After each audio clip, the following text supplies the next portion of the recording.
It's a real pleasure to have this chance to talk with Pascal Rioult, and I got the chance to see the triptych last night. How many of you have already seen it, in fact? Quite a few, some of you haven't. It is on again tonight, and I can't urge you enthusiastically enough to go see it. It's remarkable. You'll hear, I hope, quite a bit about it that will help prepare you for that experience. Pascal, I'd sort of like to begin just by asking you to introduce yourself in a way, how you came into the world of dance, and how you developed as a choreographer, and how you came upon the idea of using Greek tragedy for this new triptych. Okay, try to make that not too long, because that's a long journey. I came from France, first of all. I'm French. I was not a dancer in France. I was an athlete, actually, in track and field, and already a teacher. And I discovered dance very late, and just fell in love with it. I mean, in a way that people here sometimes I don't believe, but by watching one dance class from a doorway, actually, I decided that my life would be changed, and I thought that's what I was going to do. I came to New York. I did a workshop in the summer with an American company in the south of France, and Cunningham technique based. And they suggested to me that since I was so motivated that I should go to New York, which was the world capital for dance, the best place to train and to move fast. I came here for 6 months with a scholarship, here in New York, for 6 months with a scholarship from the French government, and which was renewed for another 6 months, and I never left. That's 30 some years ago. On the way, I started with the Cunningham technique, which I knew a little and thought was going to be maybe my way, and discovered that it was not my way at all. There was something, a couple of things missing of it, which I was not exactly sure at first what it was. One was the physicality. I was an athlete, so built up, and I really lacked that, and that was not really quite happening for me. And but mainly emotionally, there was no emotion, and I felt that void just didn't feel like it was my my place. And so little by little, I discovered through a couple of other teachers and choreographer, I finally discovered Martha Graham, and lucky enough to be taken in the company. Once I was there, I knew I was home, literally, and I never left, and I was there for 10 years. So I worked with Martha Graham for 10 years. And as I progressed, and as Martha got older and eventually passed away, I was trying to figure out what I was going to do with my life. And as a dancer, there's actually very few avenues for you to go on in the same field. Most likely you teach or you choreograph, and there's a couple of other jobs that are there. But I knew I didn't like teaching too much. I do it, but so I tried choreographing. So I just tried I just tried it. Did a couple of little pieces, and by the time I did like the third piece maybe or something, something pretty extraordinary happened that I could barely control, and it was telling me that this is what I was meant to do. And I did a couple of pieces. One that was my first big pieces. By big I mean was 8 dancers. Was actually put on the Graham Company at our New York season, and it went fairly well. And then that was it. I was on my way. I decided to start my own company shortly after that. And that is 22 or 23 years ago. And since then we've had dance company in New York, based in New York City, which is perform at the Joyce Theater in New York every year, and tours nationally, internationally, with 10 dancers and 2 apprentices. And that's it for my journey as dance. As for the Greek mythology and tragedy, this is something that as in school and in university in France, since I was majoring in literature and philosophy, is something that I loved from my early school, from high school basically, that I loved and studied, and so it was always with me. And then, as I said, I happened to be taken in Martha Graham Dance Company, and Martha Graham, if you know a little bit, Martha Graham is of course the quintessential artist to translate Greek mythology and tragedy into dance. So she was really the, when you think of Martha Graham, most of their great pieces are based on that. So I was back into that, and which to me, on top of the type of dancing as I described, the physicality of the American modern dance that she used, which is very, very, physical. Intellectually also, I felt at home totally, because I totally understood what she was doing. I knew the material basically, probably a lot more than a lot of dancers, because of my background, because of maybe coming to dance late at its problem in issues. Sometimes I think, oh, I wish I had started at 16 or 17. Who knows where I would be? But actually, it was great. I mean, and I have absolutely no regret. But it was actually an advantage when it came to work with Martha, because the maturity, and on top of it, the knowledge of all this material, get me into a very good place in the company, and a great understanding of her and me, and what she was doing. So when I started to choreograph, of course, I stayed away from that material as far as I could, for as long as I could. There was no way that I was going to touch this. When you come as a choreographer, when you have an history like this with a company or a choreographer of this, stature, whoever it is, Iphigenia, Martha Graham, Cunningham, whatever, everybody's waiting for you to, copy what, and be a pale copy usually, of the master that you've learned from and worked with. So I really was not going to touch that as much as I loved it. There was no way I was going to do that. And I was telling Peter about the anecdote about how this triptych started, which is that as I worked with Martha Graham on all those Greek tragedies, and I've been a lot of characters into all those pieces, good and bad. But there's a masterpiece of Martha Graham, which is Clytemnestra. I don't know if anybody knows about that. Yes, good. If you can put your hands on it, I don't know if it's possible, Joyce, but I encourage you to watch that. A lot of our pieces about that, but that piece particularly.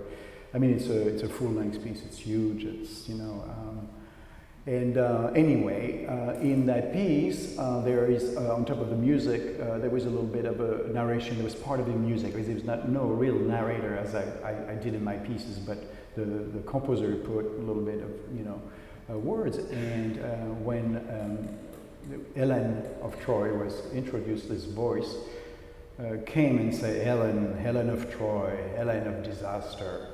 And we'll ask you to speak of that. But anyway, we'll talk about that character. But Helen was, considered, and Martha, would talk about her as this terrible woman, this horror, this, and I always felt, because I knew the story, I always felt, boy, this poor woman got a real bad rap. I mean, she really got this terrible reputation when I'm pretty damn sure that she had nothing to do with this, or it was just a pretext that those men used to go to war basically and do all what they did. And so I always felt you know, I always had a place in my heart. Every time I heard that line, I was like, oh God, you know. And so I always felt I would love to do a piece where I could redeem her, you know, her reputation. And so at some point, finally, I said, well, a few years back, I said, I'm going to do this piece about Helen of Troy, and it's not going to be a Greek tragedy, so I'm not taking too much chances of, you know, being Grahamish in doing it, because it's going to be a fantasy. It's called redemption fantasy, so it's going to be more romantic, and you know, it has nothing to do with Graham or with even the Greek tragedy at all.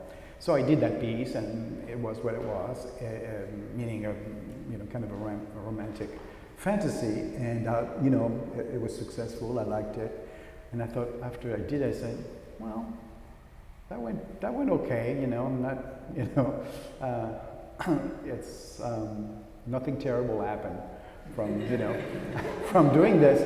So then I thought, well, okay, there's another story that I've in the back of my head. That's from even way longer, from my, I think pre-college even years. That story that I loved about Iphigenia, the little daughter of the king who is sacrificed by her own father so that they can get the winds to go to the Trojan War. And I was fascinated by that story, by the way Euripides treated it, and by the character herself, which we'll maybe come back to, but basically in a couple of words, is this terribly young girl, probably 13 years old. Was that about right? In those days, that's when, you know, you would be married to somebody, you know, all her life in front of her and everything, and all her hopes, and here she is, and her father is going to betray her and plan to kill her for different reasons. But the long story, what I found always beautiful about this, so you say, you know, Greek drama and Greek tragedy, oh my God, another killing and another beheading, and but the beauty is that this little, you know, the father is, you know, it's a big dilemma about whether, you know, he wants to do it or wants to do it, he should do this, and eventually he does it, you know, fairly coward way in a sense. And this little girl, 13 years old, at some point says, okay, I understand. I need to do this. I need to do this for you, for your name, your reputation, for the country. I'm going to do it. You know, she makes this incredibly heroic gesture. So she's so much more heroic than the big hero's male, you know, counterpart. And that always, you know, touched me very deeply. And so after Helen, who was a female character, then I went to do Iphigenia. And when I had two of them, I thought, oh, wouldn't it be wonderful to have a whole evening, a trilogy, a triptych, based on the female characters within those plays, especially of Euripides, that are, you know, as I said, on the edge of the action. You know, we all think about the male as being the big heroes of that Trojan War, but all the females were there on the edge, you know, on one hand. And on the other hand, what does those kind of conflicts, what effect does it have on the woman, which is pretty, you know, tremendous terrific. So this was the genius of that. How do you say that? Of this genesis, thank you, of this triptych, and that's how I got to do my versions of Greek tragedies. Almost 30. I mean, 25 years after working with Martha. That's a long answer. Thank you for that. So I might just say a couple of words about my own work, because Greek theater has been my life for half a century or so. I took ancient Greek sort of as an obedient boy in college, because my advisor said, you were good at Latin, you should take Greek, and I did. And it changed my life. I didn't know immediately that it would, but something about it drew me in enormously. And I went on to graduate school at Princeton and did a dissertation on a group of Greek tragedies, and have been involved in thinking about and writing about, and to some extent also translating Greek drama ever since. including Euripides' Helen. So we have this connection with Helen in particular. I did an edition and a separate verse translation of that play, and that's the ancient text that redeems Helen, very differently from your piece, but the same inspiration is behind it.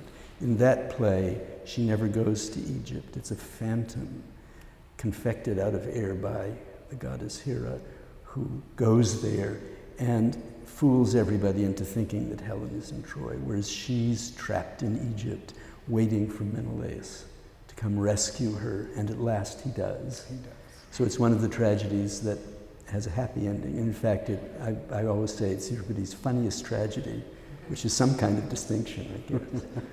I'm interested in the Greek theater as an institution, and this is another connection with Pascal's triptych, and that is, I'm very interested, my current project is about the relation of Greek drama to democracy, and my thesis is essentially that this is not a matter of the poets commenting, as it were, from the outside and praising or critiquing democracy.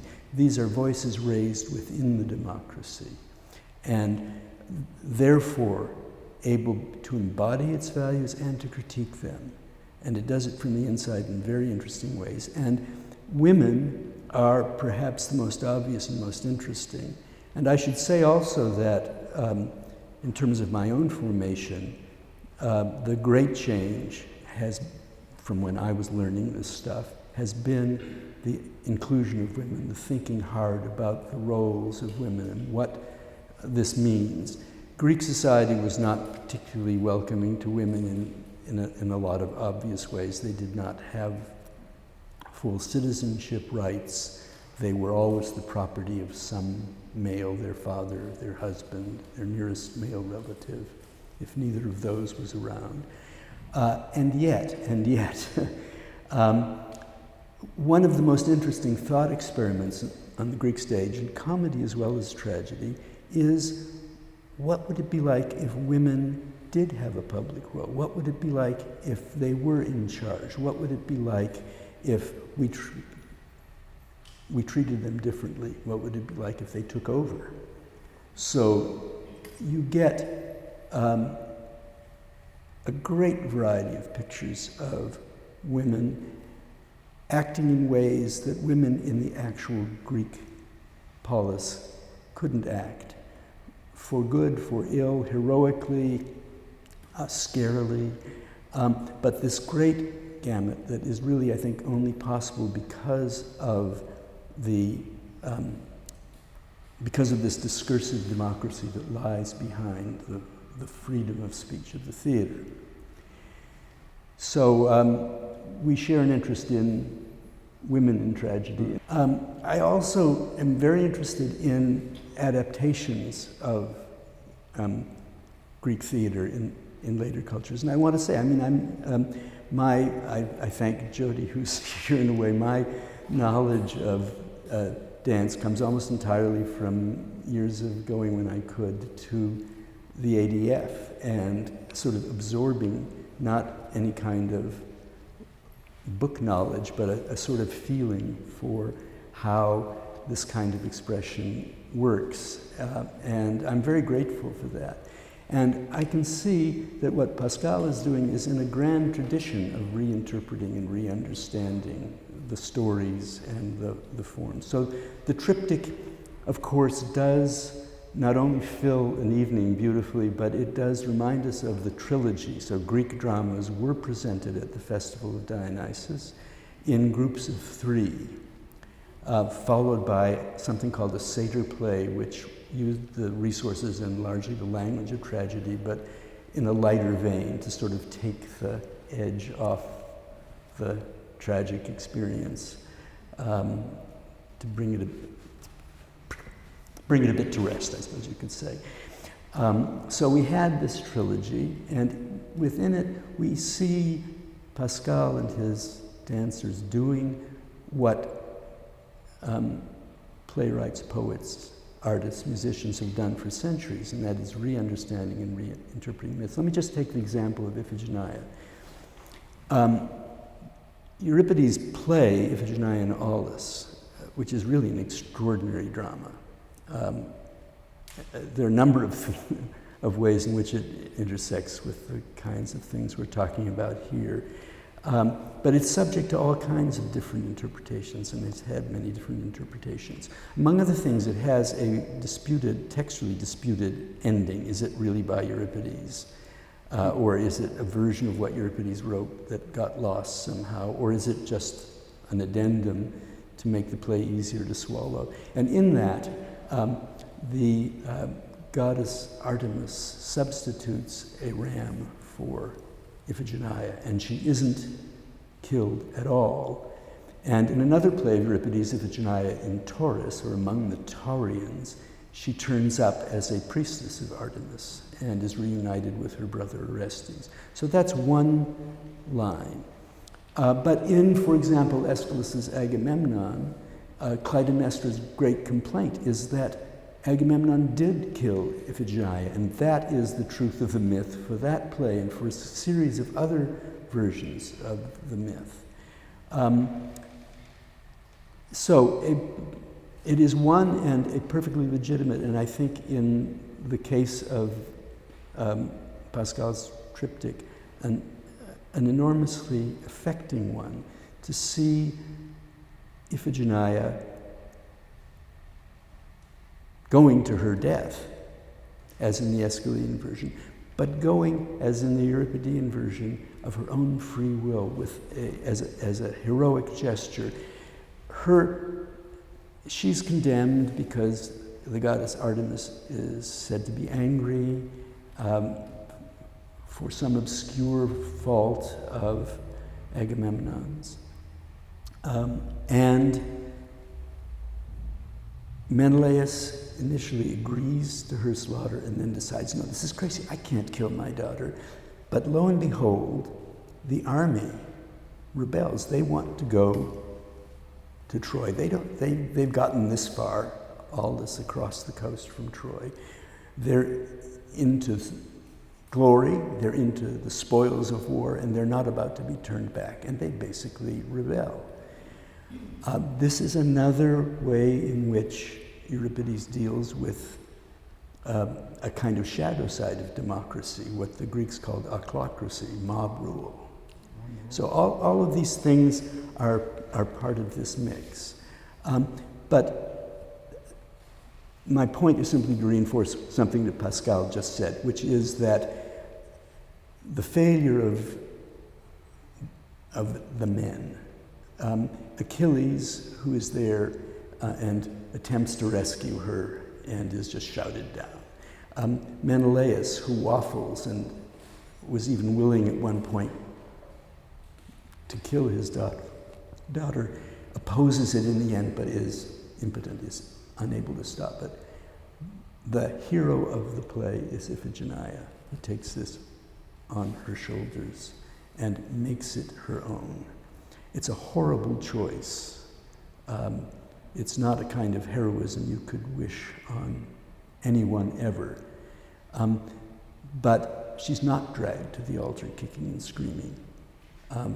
And the end of that portion of the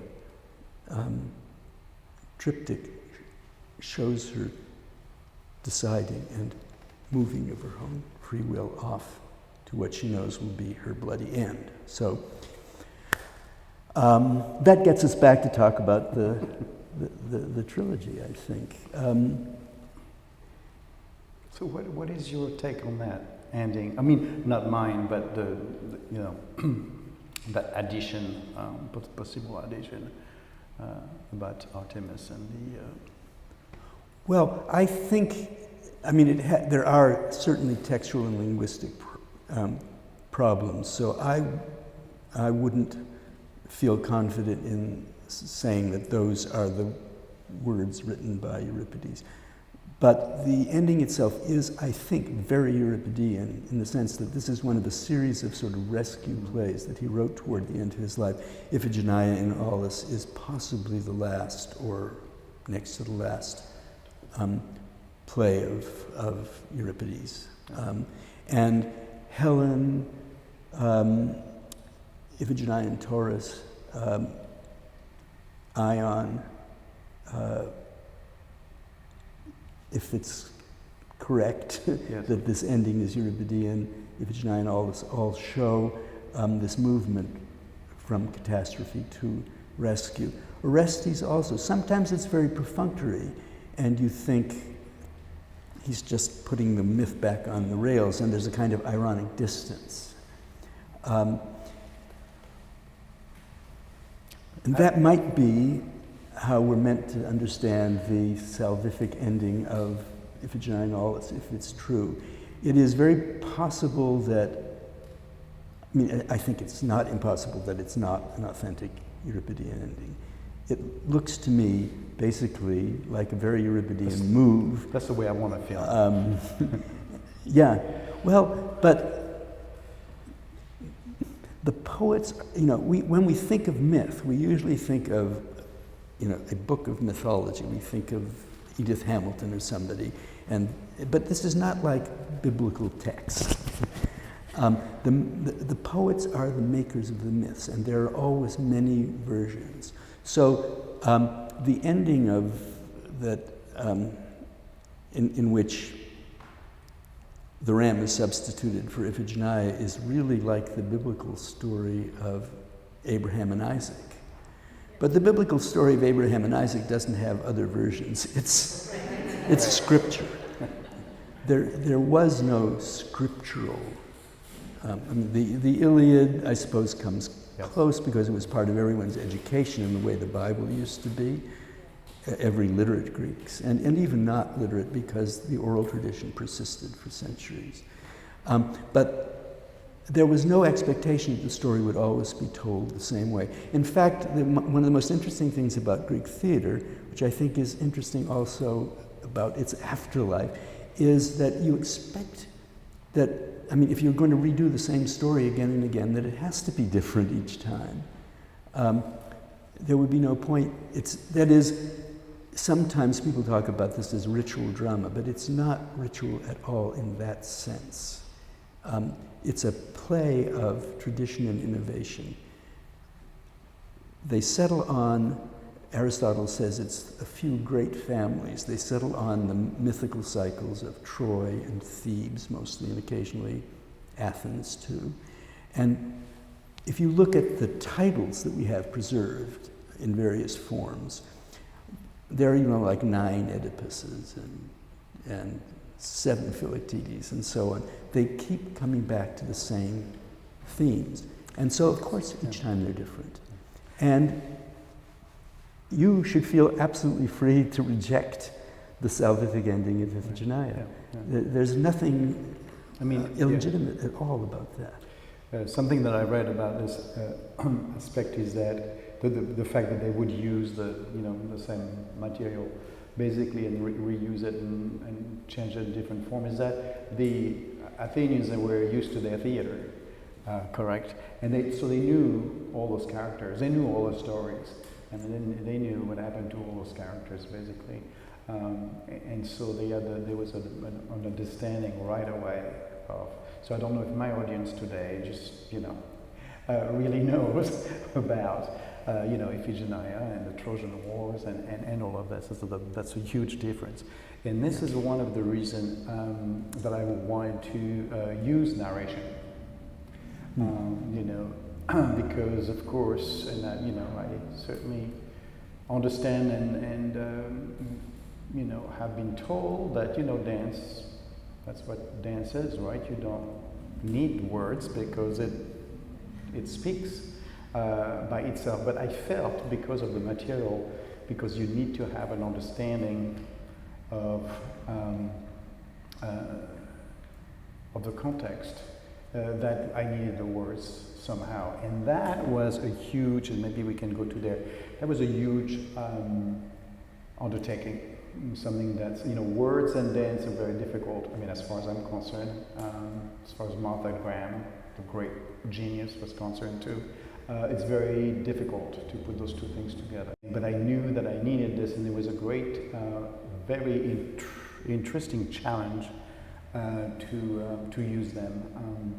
In Iphigenia, I really wanted to treat the piece, that's the first piece on the triptych, I wanted to treat really as my version of a Greek play, really, and therefore, the chorus has a very important place into it. And I don't know, maybe you can explain a little bit of the role of the chorus, because it is very important that the group of people, the group who would come in between the scenes, basically, the action of the story, to put it either in context or to comment about it, was extremely important to,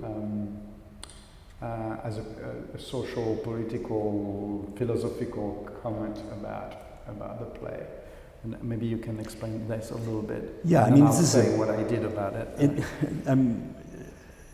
Yes, essentially, it's complicated because choruses, for example, don't always get things right. They don't simply give wisdom. It's not true that you can just read the choruses and find out what the poet wants you to take home from the play. I think one way to think of them, and they're not ideal spectators, which is another traditional moniker that's been given to the chorus in the history of criticism. I think you could think of them most usefully as an internal audience. They're almost always on stage. It is rare and has dramatic significance when they leave and come back. It only happens a few times. So they're there, and they are, as it were, standing in for us to some extent. They're hearing, seeing, trying to figure out what's going on, saying what they have to say. There's a chorus leader who sort of interrogates the characters usefully, and occasionally gives advice. Occasionally choral advice is taken. Sometimes it isn't. So it's a very mixed bag, but it's important, an important element of every tragedy. The chorus is always a unified group, so they're not individuals. This is probably not possible in contemporary performance. I remember I was involved in one production of Trojan Women here years ago, in which the chorus was just disastrous in rehearsals. And eventually, I was sort of the dramaturg, and I suggested, against all my scholarly knowledge of the subject, that what the choristers needed to do was figure out a personal identity and a backstory. How did your husband die in the war? How many children have you got? What happened to your parents? What's your name? And that would never have happened in ancient Greece, but it was what was needed to get them fully to participate in the experience. So the chorus is the hardest thing to do, and in some ways the hardest thing to understand. But we should also remember, most of the language about the theater talks about the chorus. So the person who writes the play is a choragos, and the people, the state actually appointed people to do both tragedies and comedies for each of the festivals, and that was called giving Aeschylus or Euripides a chorus, and so on. So it begins there.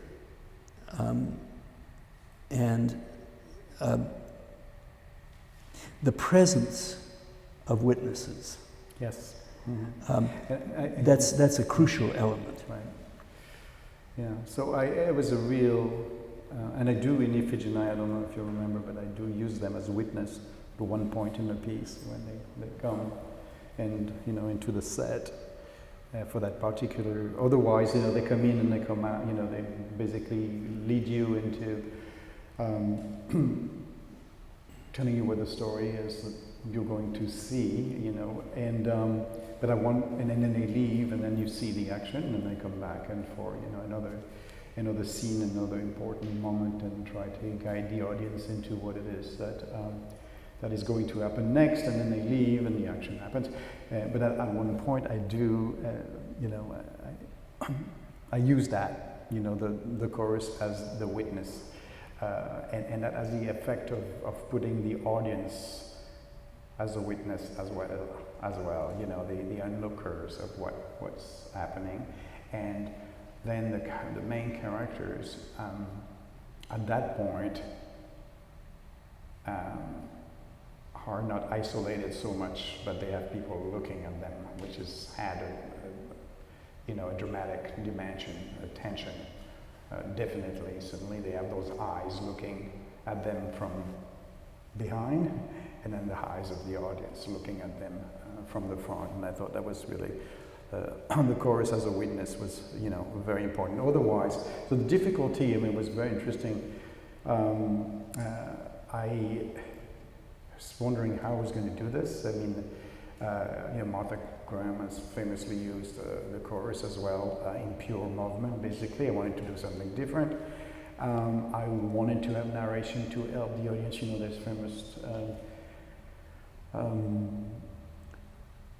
thing about audience in modern dance, and contemporary dance, I should say, who, you know, say, I don't know what I'm looking at, I don't understand, you know, and so often we say, well, yes, you probably understand, or at least do you feel something, and that's what's important. Here, totally unlike what I normally do, which is, so if you see this program, just don't think that's what I do, because you know, it's really not, the work we do is usually much more abstract. But I wanted to tell a story, and I said, you know, and I was scared about it, really scared about it, because I'd never done it. It's not fashionable, it's difficult. I was going to make a dance that was going to be narrative, basically, to tell a story in my way, you know, not in a ballet way, but you know, in my way. So it was tricky to put those two things together, to be contemporary, slightly abstract in my approach, you know, but be narrative actually, you know. And I knew that the chorus was a big part of it, that the text will help the audience, you know, and so that what I decided to do is try to find a way to use the old pantomime, you know, in the old ballet, where they say, okay, now dance, and everybody got, oh, okay, now they're going to dance, you know, oh, I'm feeling this or that. So I thought it would be very interesting and really challenging for me to use the dancers as the chorus, and to, you know, tell the audience what they're going to see, and use gesture, meaningful or not, to really do a contemporary or my own version of what I would think pantomime was, and there would be narration as well. So every time the chorus comes in, there is a narrator, which is always, you know, the text that you can hear, the voice of the chorus leader, of the narrator, and the dancers come in and have a series of gestures to basically mimic, if you will, the words. It's not always meaningful, it's more rhythmic. Also, I use them at some point as the puppeteer, right? Puppeteer, yes. That's it, it's the wrong way. So that they come and manipulate the main characters into place, into the action. So, you know, we say, okay, those two are meant to be married, you know. So the chorus comes in, and the voice explains, you know, that, you know, there is going to be a wedding, and the chorus takes the man who is just, you know, like a puppet, inert, and moves them and move the girls towards each other and take their arm and take their hands and put it, you know, this kind of ritual, which then become not just about the words, but obviously the actions, I think, explain very clearly to the audience what it is. And then the scene comes and they're, you know, falling in love and all this. So the work of the chorus was a very important very challenging and very interesting way to do this. In the last piece, Cassandra, which I wanted to be very different. So we have three pieces in the triptych. They all, centered about the same theme, which is the Trojan War, and called The Woman on the Edge, because it's about the woman at the edge of the action. It's called also, the subtitle is The Unsung Heroines of the Trojan War. And it's very challenging in the sense that if you do three pieces in the evening about kind of the same theme or the same place at the same time, and it could be very boring, And so we have to find three very different ways to tell the stories. The style, I want it to be different. So if you look at the style, the first piece that I just described is very narrative, in the sense of really just telling a story through movement in a very classic way. The second piece about Helen of Troy, as I said, is a romantic fantasy, so it's very romantic. In style, it's a series of basically of duets, of romantic duets. And the third piece needed to be very different about Cassandra, and that was a tremendous challenge. Also, I knew also that I wanted to use narration, and it took me a long time to figure out how to do this.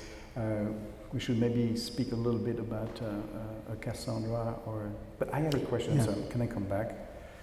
Yeah. Because well, we should make this brief at this point so that people do have a chance to ask questions. But go ahead with Cassandra. With Cassandra. So, in any case, most of you probably already know the famous thing about Cassandra, which is that she is inspired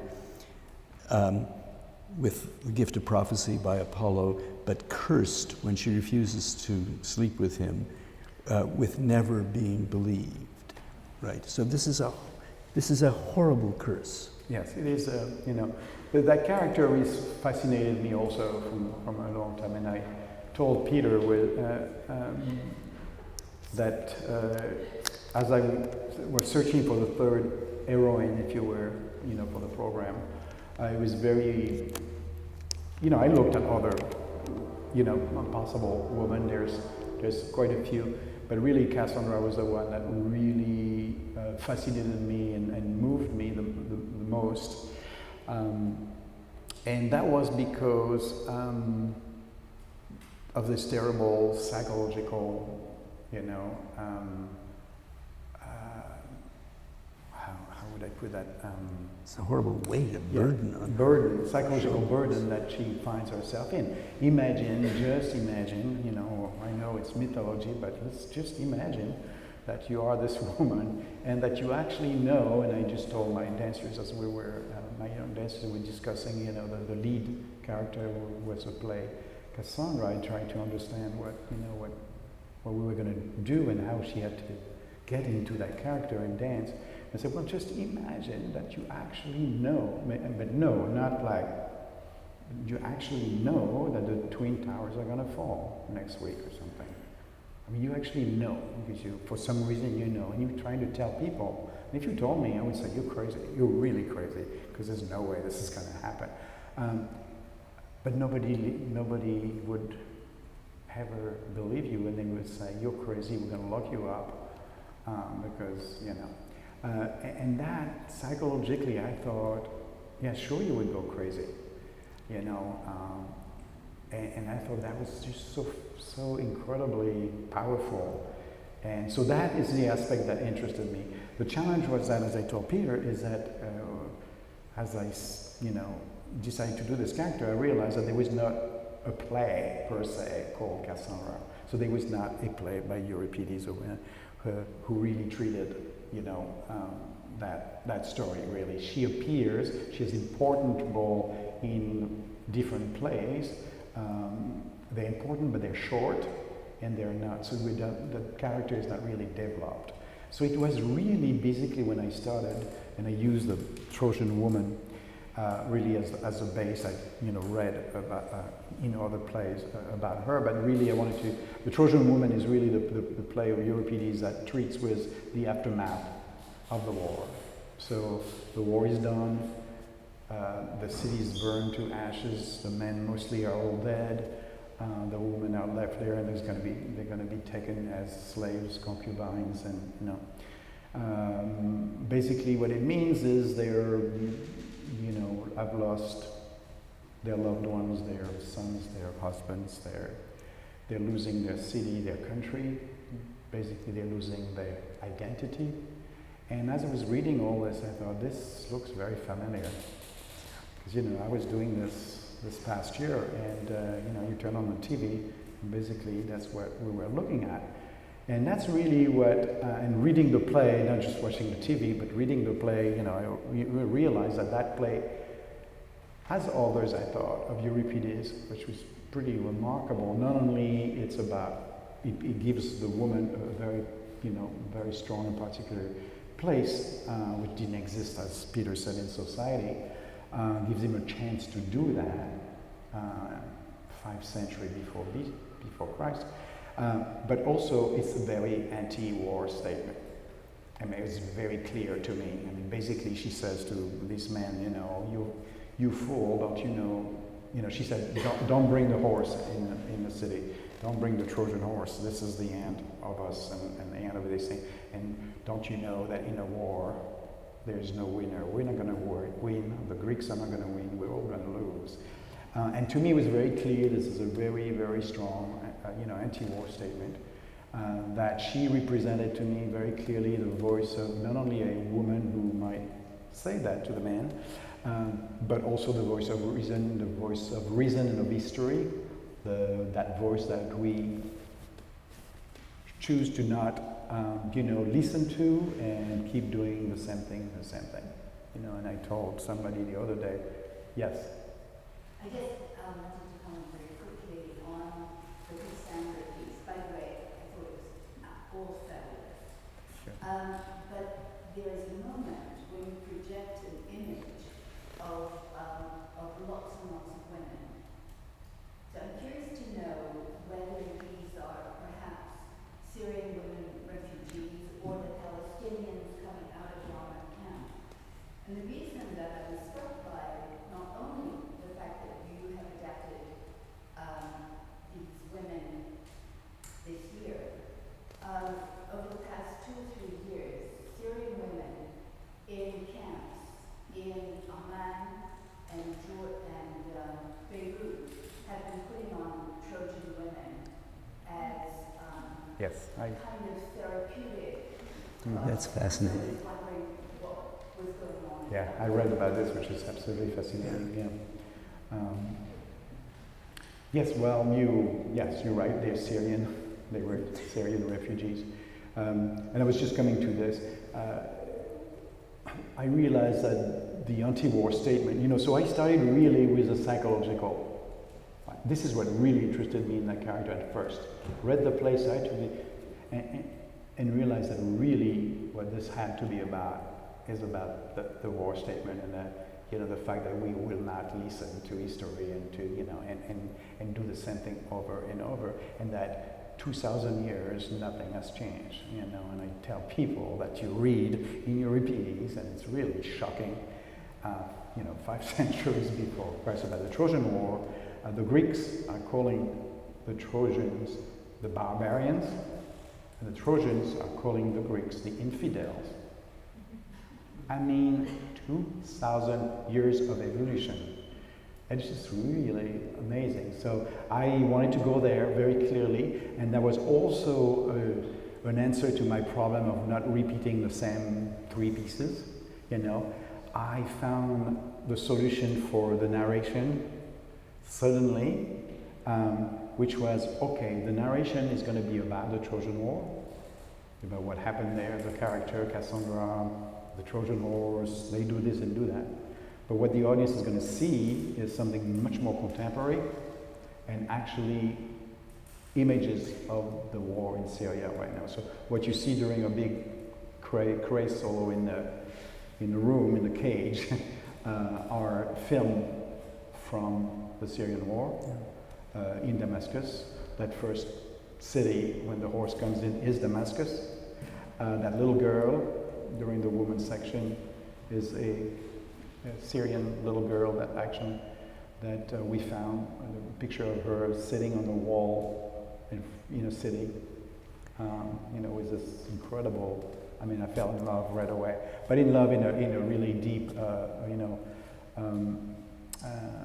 emotional, philosophical, artistic way, because she had this innocence of this young girl. All her life was in front of her, like Iphigenia, but also she has this incredible seriousness, which was out of place. And I thought, yes, this is a young woman who is probably wondering what her life is, going to be. And the refugees are refugees. I think it's Aleppo, actually. They're Syrian refugees. Yeah. So I wanted to, do this as a statement. Hopefully, it did that, but it was also artistically the solution that I found to make sure that the third piece was a different style, a much more contemporary style, and to work the story. And as Peter mentioned, to both of us, this is why we do what we do, because the stories are so relevant all the time, and you can find so many ways to treat it. They're so rich. So, Peter told me the other day, which I really love that. He said, I would not do this. And he spent his life doing this if it were just about the history part of it, or the word you used was antiquarian details. Sure. It's just interested to him because there's such richness in always finding things to get out of it that is relevant. And when I was asked why, by somebody here, why I was doing this nowadays, how I had the crazy, as a contemporary choreographer to treat Greek tragedies, the answer was yes, it's crazy, but it's relevant. That's why. And yes, I read about that, and it's just fascinating how the Trojan Woman has been put as a play by the refugees as a way to therapeutic way to deal with their plight. Let's open it up for some more questions. Some of the dancers are also here, by the way, so if you have questions for them, that's legit as well. Helen is here. Yes. Questions or comments? Reactions? Yes, please. The triptych, the way it's presented, is that the way it will always be presented, or could you change the order or not? I believe we have to, everything can change, okay? But at this point, I believe it will be always the way, which I'll be very honest with you, since we're all here in this room. It was not the way I thought about it. In my mind at first, I thought Helen would be first, and then Iphigenia. And I can't even remember exactly why, it was instinctively. And then it was really a practical thing, because we have this huge set, right, for the first piece. And it's very difficult to put together, and you cannot do that. You need to set it up first.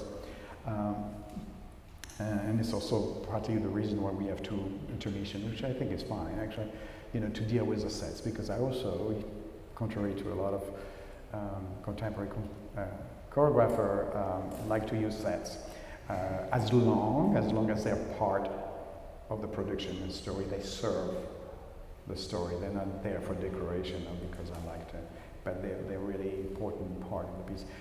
So it was actually one of those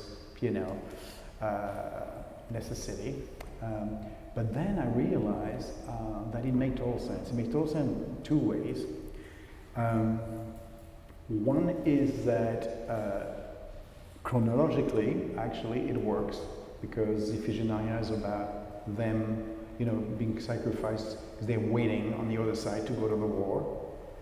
then Ellen is really treating, she's there and they're there, so we are really in the Trojan War. There's the fight in there and all this. And then the last play is the aftermath. Cassandra is the aftermath, Trojan woman is after the war. So it really worked that way. And the way it works also, which I partly intended, but it's really interesting also, is that the style goes, as I said, from a more narrative, which is an easy way to kind of get into it. If we start with Cassandra, it might be a little, what's going on here, but that one being narrative, you follow the story, that's easy, that's good. Then the second one is the more, abstract and romantic piece, so you can let your imagination go. So you're going a little further into the abstraction. And then the last one is much more abstract and contemporary and daring in a sense. So I think it also helped the audience going through that. So yes, I think it's a good order, actually. The last one might be in some ways more abstract, but it's also, there's a way in which it's also extraordinarily concrete and challenging. And I think there's a kind of real courage in putting this at the end. It's not comforting. But for example, the way the elements on the set can be used to make a cage for Cassandra is a very powerful gesture and tells you everything you need to know in a certain way once you've got the bit of background from the narration about what Cassandra's life is and means and so on. And we're left with that kind of very strong image, and I think it's hard not to have long thoughts about what these stories mean and about war and so on, leaving the theater. Bruce? I really would, and also I've already seen that, and one of the things that I was wondering if you could further comment is the choice of costumes. And especially, I'll just say by reference, that the first set, the slide of whites, I've never seen slide of white pants like that.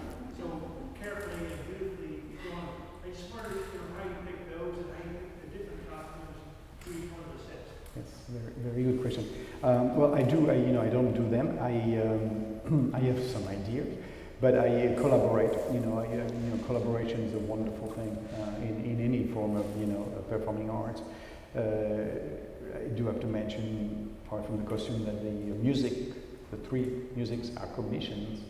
So those three scores were commissioned to living American, pretty well-regarded American living composers.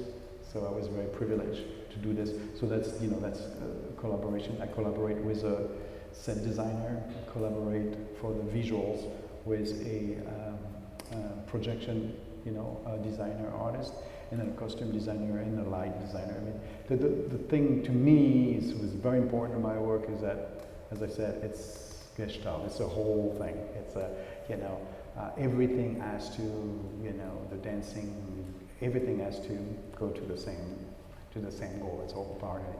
The costumes are very important that way. What we did there, we discussed with the designer about Iphigenia, the first piece, this idea of the narrative, this idea of treating really it as a Greek tragedy. We wanted to do something, our own take on that and make a contemporary kind of version. So the word that we like to use is deconstruction. So deconstructing a classic, costume. So the king wears this, he looks like a king, but it's a contemporary version of it. And she came up with this, we looked a different way, and the color was something that I felt strong about.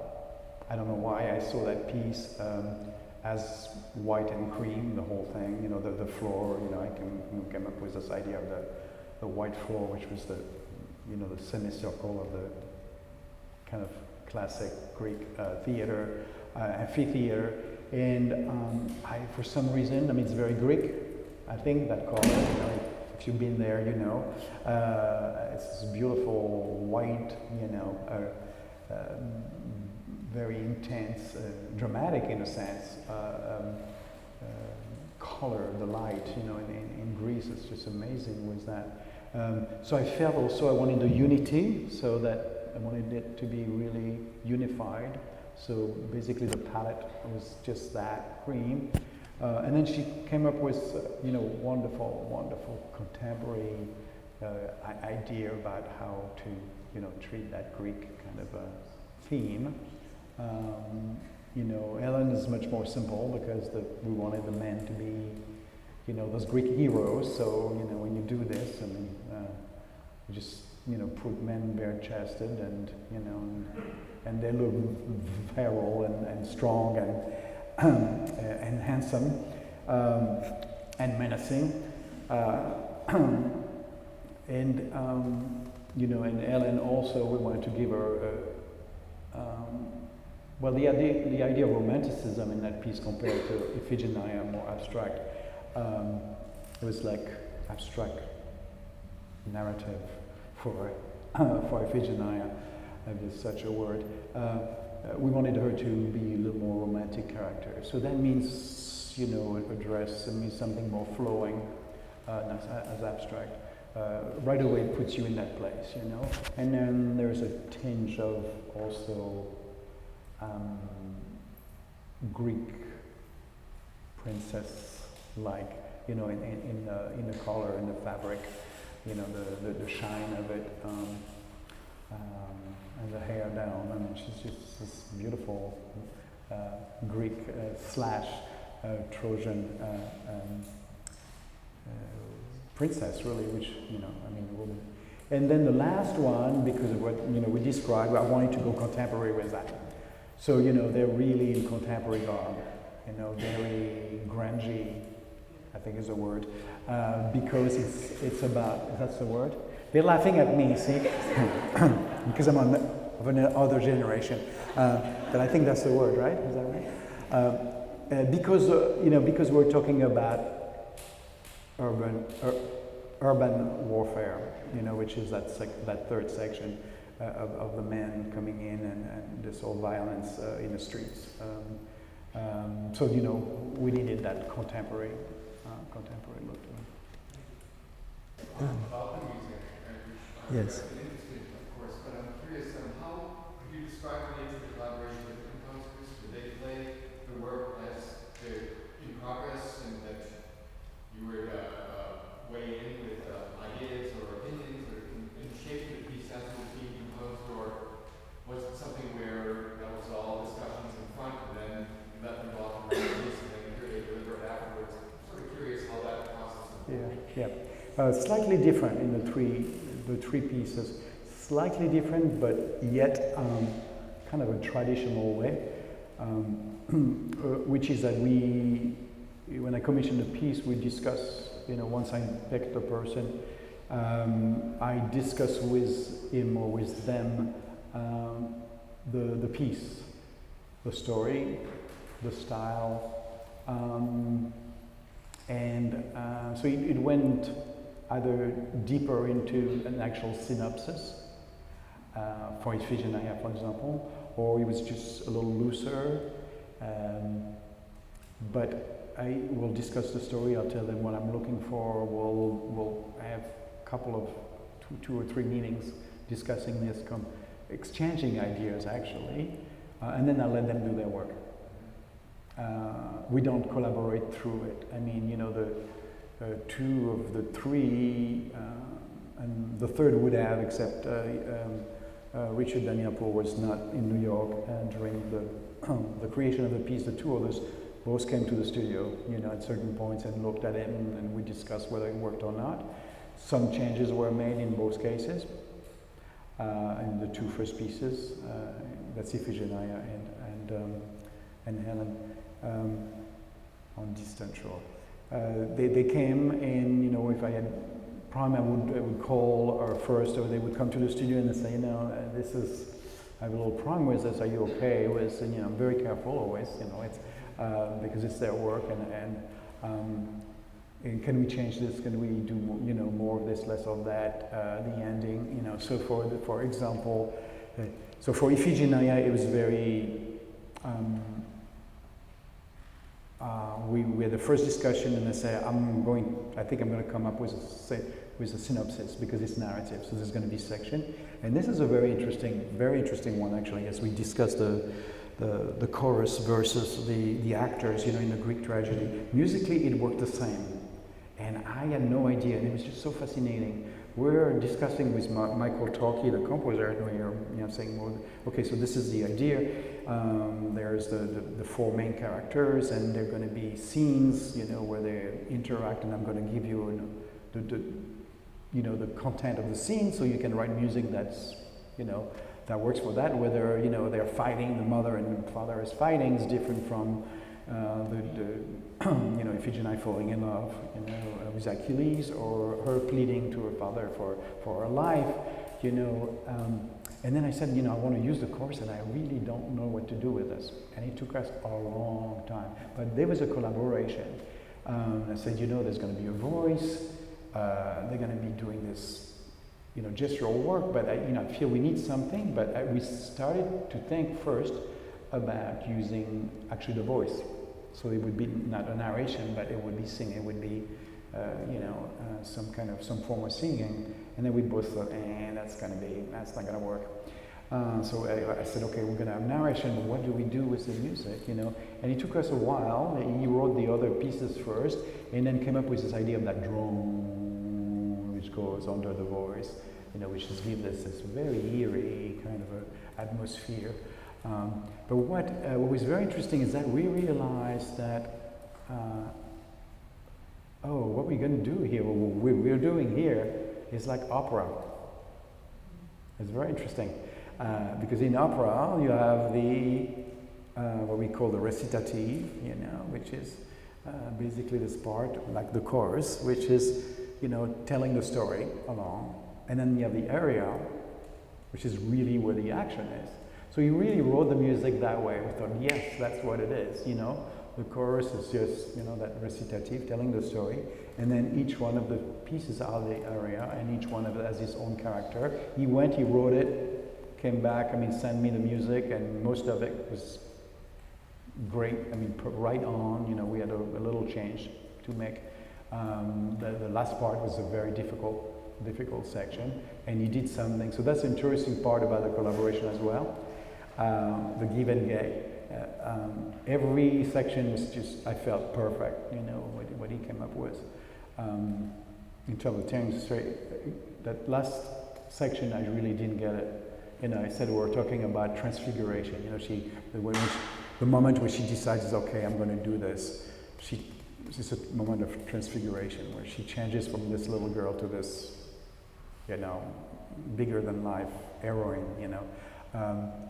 And you know, we talked about this, and then it got this fast music that was like running, and like I was thinking of something, you know, ethereal,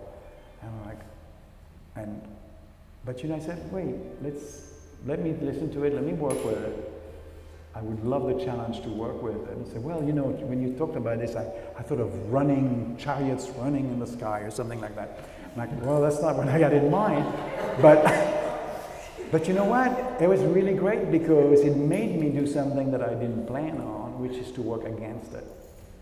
So the music is driving, and she's just kind of floating through this. And she has those moments of slow motion with her lover, you know, and she recalls this whole thing. And through this, so it was a wonderful thing. And that's the collaboration. That wouldn't have happened if I had told him, this is what I want, you know, like, you know, 3 bars of this and 5 bars.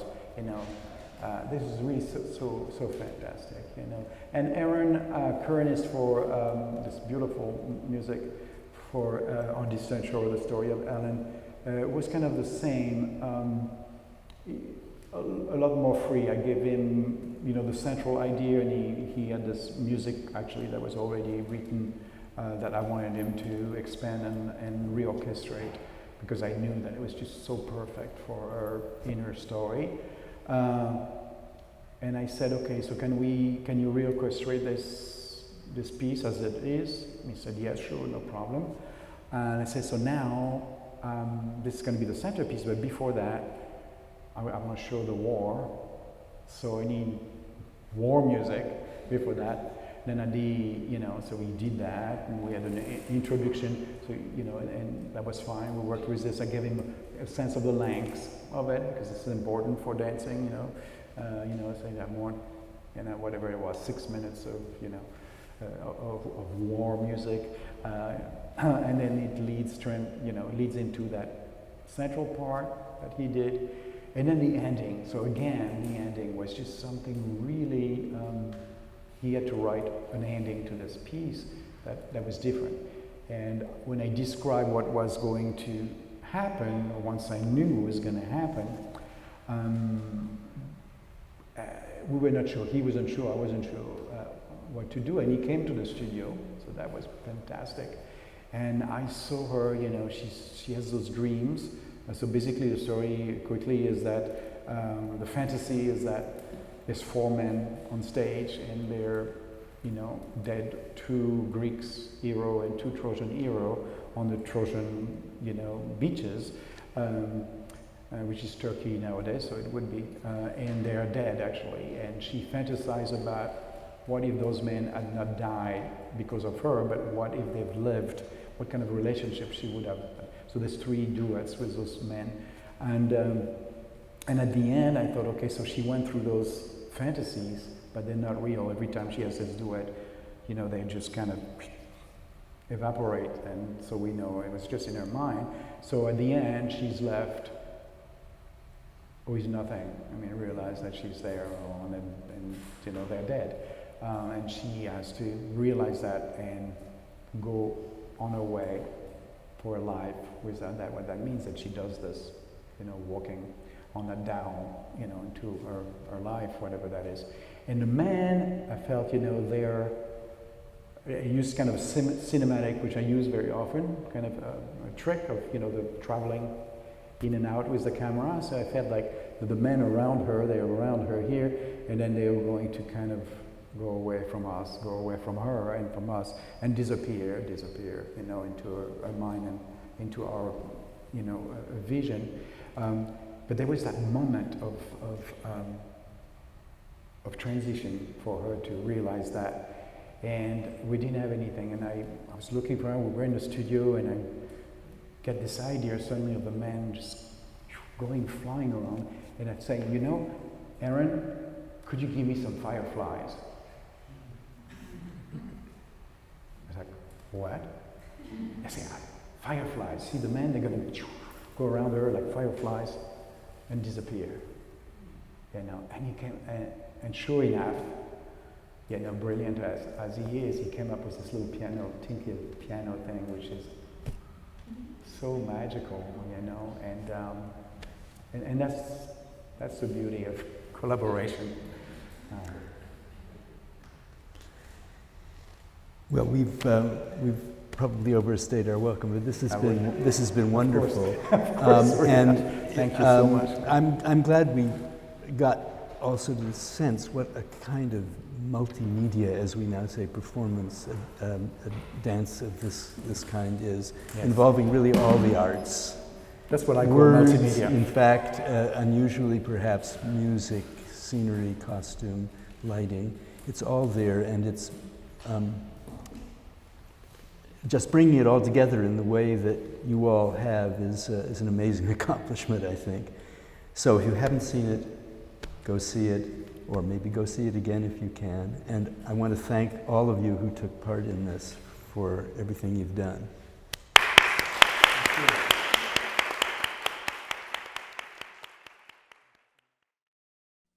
Produced by Duke University, online at duke.edu.